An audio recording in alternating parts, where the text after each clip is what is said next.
One word to describe my collection of cars: big.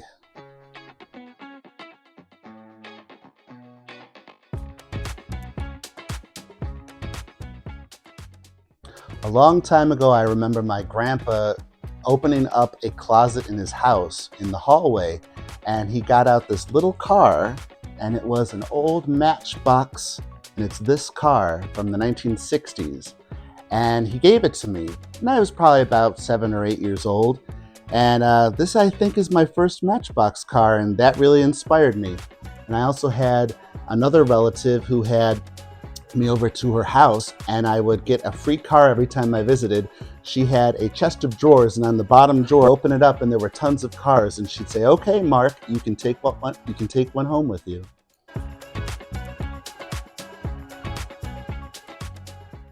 My favorite car. Well, I'm partial to Volkswagen Beetles and red Porsches.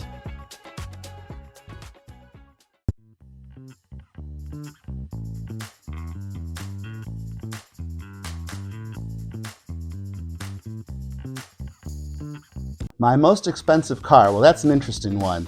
I used to go to this old man's shop in St. Augustine, Florida every year around winter time to get away from Buffalo weather. And I'd always see the family truckster from National Lampoon's Vacation. It was a real big one, and it was always overpriced, but I finally bought it when my wife said, "Go ahead, do it, Mark." So I paid about $90 for it, and it's a green station wagon. I can show it to you. So this is the famous car from the 1983 movie National Lampoon's Vacation that Clark Griswold drove his family to Wally World in.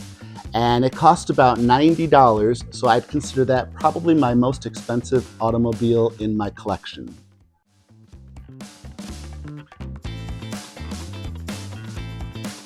Well, I actually counted my car collection recently, and I think I have about 7,000 cars altogether. Well, there is a charity called Operation Christmas Child that sends boxes of toys to kids around the world who otherwise wouldn't get a Christmas present.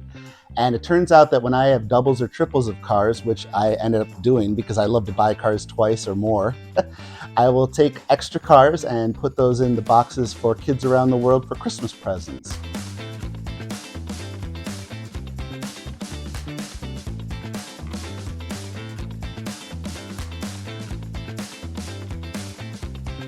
Gosh, everywhere I go, I look for cars, literally.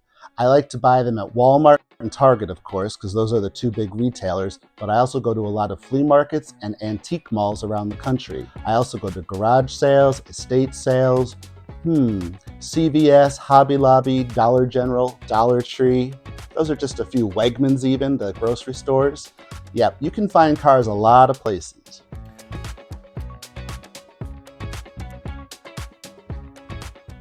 I always thought it was just Hot Wheels and Matchbox, but it turns out there's quite a few die-cast car types. There's other companies like M2, that's the letter M2, Tamica from Japan, which is really cool to get because they look a little different. And then there's also Greenlight Collectibles, Johnny Lightning, and a whole host of other smaller brands, even some from Europe like Corgi and Welly. Well, when my wife and I bought the house, it had a wine cellar, and since we don't drink wine, we used it for cars.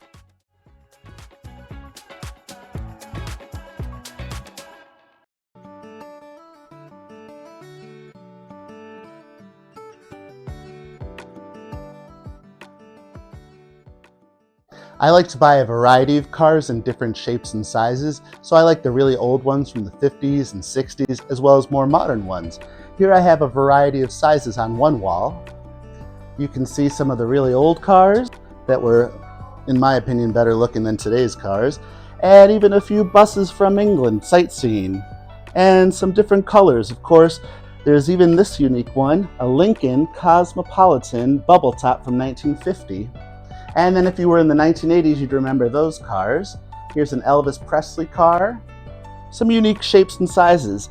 If you saw the movie Austin Powers, here's the Jaguar. It's a Jaguar. My favorite wall of cars in my whole collection because my favorite color is definitely cherry red. So these are my favorites. And as you can see, I love red.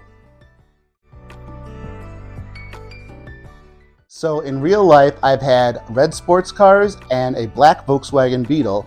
And Volkswagens in general are one of my favorite brands because they look unique. As you can see, I have a Volkswagen Wall.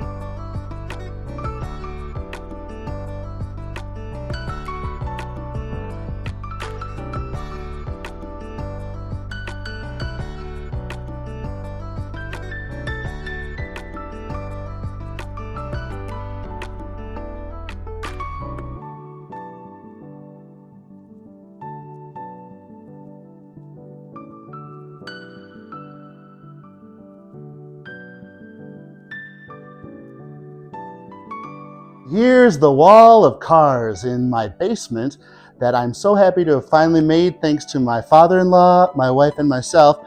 We got simple white boards from Lowe's and constructed it so that it would go on the wall and hold all these cars. Altogether, I probably have 7,000 cars. So like a museum, I get to rotate them and put different ones up at different times of the year. I love looking at these cars and finding doubles because I never know if I bought it once or twice. I have a pretty good memory, but it's hard to keep track of all of them.